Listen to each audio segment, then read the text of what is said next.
guys, so welcome back to my channel. So today's video, as you can tell from the title, I'm going to be talking about things that you should know about majoring in EECS or CS at UC Berkeley. So a little bit of background about me. I am a double major majoring in both EECS and in business administration, which is Haas here at UC Berkeley. However, I would consider myself more EECS focused than business focused because I typically place more emphasis on my EECS classes than my Haas classes. Right now, a lot of you currently just got your acceptance letters from UC Berkeley, and a lot of you probably have a lot of questions about being accepted into one of the most prestigious majors here at UC Berkeley and honestly in the entire world, which is why I think it is so important that before you commit to UC Berkeley, here are some things that I think that you guys should know. I know that you probably are intimidated coming into UC Berkeley in their EECS program or CS program because you've probably heard, unlike a lot of Ivies who are known to inflate their grades, UC Berkeley is known to be extremely tough when it comes to academics, and so it is not uncommon for a lot of students to feel very depressed, a lot of anxiety, or just a lot of sadness coming from high school in which they might have been a valedictorian to suddenly being average or if not below average here at UC Berkeley. But some things that you guys must know is that not everyone here gets straight A's on tests. In fact, the average for most classes range anywhere from a 50% to a 70%. And that is the average for most tests. And majority of Berkeley CS and EECS classes are designed in such a way so that the average is so low, but the curve is very favorable. The curve is actually quite generous in that although you may fail on some of the tests, you may actually end up having a B or maybe an A in the class depending on how well you do relative to other people.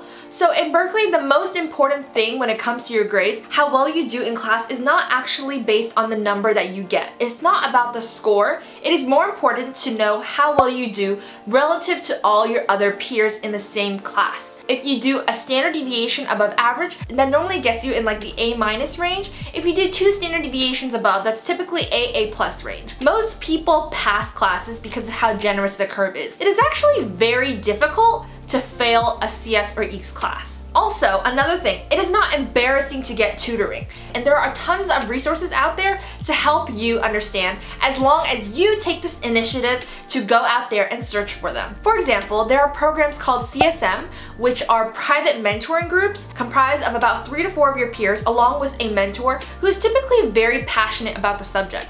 You meet once a week for around an hour and you go over worksheets and you discuss over the current topic. A lot of students who have used CSM, it's really helped them to solidify material and really gain better understanding of the course. So not only are there programs like CSM available, but there are also office hours which are available to all students, and there's no need to sign up for that. A lot of students who get into Berkeley might not know this. Maybe many students are wary of attending Berkeley, especially if they're out of state because they're wary of the price.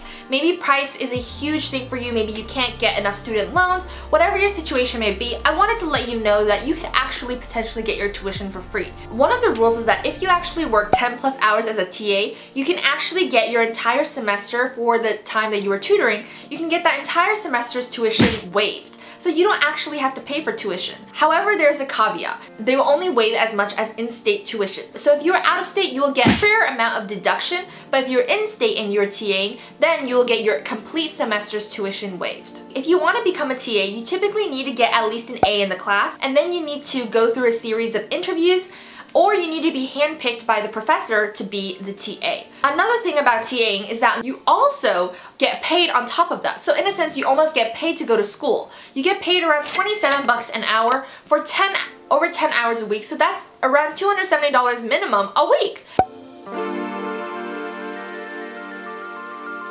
Most CS classes are actually taught by TAs, not your professor.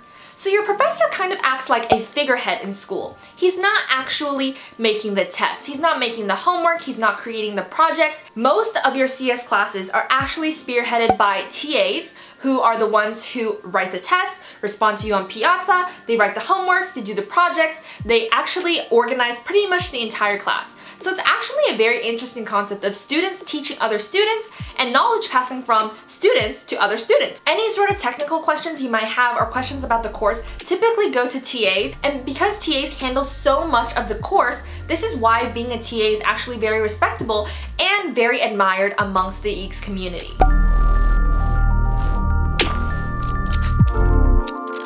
Attending lectures are completely voluntary. You don't have to go to class if you don't want to. Typically, a lot of classes are webcasted, but slides are posted or notes are posted in substitution, and sometimes you can actually just look at the slides or the notes to get a pretty comprehensive view of what's happening in the class. During the first few days of when a semester starts, typically classes are jam-packed full, of course, with new students trying to understand what's happening in the class. Within the second or third week, pretty much only a fourth of the students are actually remaining in going to class in person. With CS and EECS, you do have a lot of freedom in choosing what you learn and in choosing how you want to learn. And although I understand that a lot of students don't want to attend lecture because it might be very time consuming and some students might consider it a waste of time, I do think that discussions are very, very crucial, and I highly recommend discussions because during discussions, GSIs pass out worksheets for you to do during class, and these are a very, very good way for you to really practice the theory that you learn in class and practice it onto paper. And they're pretty indicative to see if you really understand the material or not, and it's a really good way to review what's happening in class. And normally during discussions, this is of course very TA dependent, but they normally have slides or they at least go over what has been happening in the class, so you kind of get a little summary of what's happening before you actually perform the worksheets. I know a lot of students from previous semesters end up posting their projects that they finished in the class online, perhaps for the purpose of resume or job applications to show companies things that they did, which I completely understand, and I do know that a lot of students who are currently taking the class, sometimes when they're stuck on a project, sometimes they look up code online on GitHub, but I just wanted to let you guys know that UC Berkeley does have a system called MOS, which is their cheating detecting system, and the way that they detect cheating is that they compare your code with all the repositories of the students in your same year, and they also compare your code with all of the public online repositories. So in that sense, a lot of the times students do get caught in cheating, and every single class handles cheating differently. Some classes are very strict and they immediately give you an NRW, which is a non-reportable warning, and they send that to the student conduct office. Your first offense is typically not on your transcript. However, your second offense, it is on your transcript and you may possibly be expelled. I just wanted to let you guys know that this is not talked about pretty much ever, but Berkeley does have a cheating system called MOS, and that's something that you guys definitely should be aware about.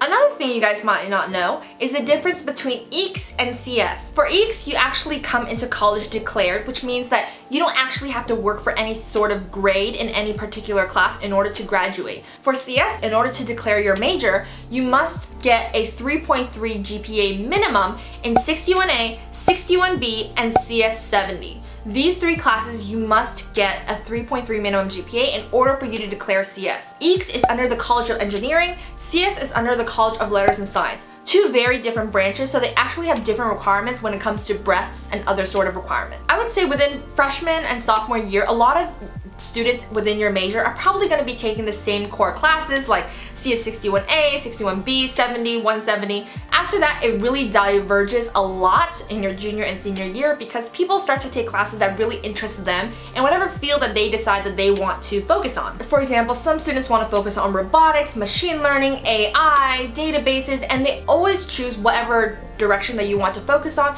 and that's when typically in your junior and senior year, people end up taking classes that they are mostly interested in. And that leads me to my last and final point of something that you guys should know about Berkeley. A lot of the classes that you take here at Berkeley, especially some of the core classes, are frequently tested in interviews. For example, one class, CS 170, which is focusing on algorithms, is incredibly useful for majority of software engineering interviews. They test you on a lot of different algorithms in which a lot of interviews may ask you to implement. They might ask you to solve a problem in a certain way, and CS 170 really comes in handy for those types of interviews. If you want to do quant, or if you want to do computer vision, maybe you want to do machine learning, AI, there are classes like EE126, EE127, CS 189, CS 188, all of those classes are very more math-based and more geared towards machine learning and AI. There are also some graduate courses that you might be able to take as well. There are also some really cool classes here at Berkeley, one of them being CS 194-26, and that is a class about image manipulation and computer vision. It's really cool, and some of the projects that they do deal with image morphing, deal with, like for example, the inner workings behind Photoshop, like some of those features, how you blur things. So a lot of these classes are very practical in the industry. Also for those interested in design, like front end, there's a class called CS 160 which focuses on UI UX design and doing front end development. Another class which is really important called CS 162 is about operating systems, and it's actually a class that Berkeley is really known for, and this class is really hard and you have to form groups of 4 students to do all these different projects. But I think that when you come out of this class, it'll be really well worth knowledge that will really help you in interviews and in your future computer science career. Don't think that just because you are a CS major, you have to take certain CS classes, and don't think that because your peers are taking certain classes, you have to take those classes as well. Everyone is on their own different path, so don't feel pressure to take quote-unquote harder classes just because other students are taking it. That might not be the path that you want. They might not be doing the job that you want to do in your future career. So really look out for yourself, try to understand what interests you within the field of computer science, and really try to find classes that cater towards those. So that is all I have for you guys in today's video. I really hope that these few things that I've mentioned today for you guys has really opened up your mind to the EECS and CS community here at Berkeley, and I hope that this video helps you make a better sound decision in deciding what college you guys want to end up choosing in the next few weeks. Let me know down below if any of these tips have helped you out. Thank you guys so much for watching this video. If you've made it all the way until the end, I have a couple other videos down below about UC Berkeley. So thank you guys so much for watching. I hope you guys enjoyed today's video. Give it a thumbs up if you found it useful, and that would really mean a lot to me. So yeah, thank you guys so much for watching, and I'll see you guys next time. Bye!